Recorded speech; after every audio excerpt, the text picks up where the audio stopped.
জায়গাটায় এসেছি একটা, এখানে এটা হলো বাম্বু ব্রিজ, এখান থেকে আবার ফিরেও আসতে হবে। খুব সুন্দর জায়গাটা, প্রচণ্ড অ্যাডভেঞ্চার। ওই ক্যামেরা নিয়ে হাঁটতে খুব অসুবিধা হচ্ছে, তাও একটু হেঁটে নিই।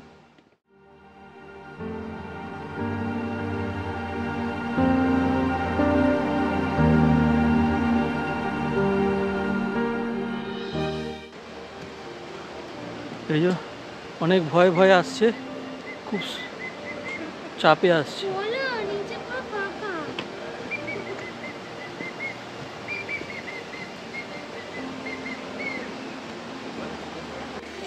এটা হলো মেডিসিনাল ওয়াটার বলছে, এটা একদম আসছে পাহাড়ের একদম পুরো ভেতর দিয়ে আসছে জলটা। এই স্পটের লাস্ট সিন দেখো, এখান থেকে যদি ভালোভাবে খেয়াল করো এই জায়গা থেকে জল আসছে কিন্তু চুয়ে চুয়ে, দেখো এই জায়গাটা দেখো ভালোভাবে, জল আসছে এখান থেকে চুয়ে চুয়ে। আর এটা হার্ট শেপ রক, এটা ন্যাচারালভাবে তৈরি।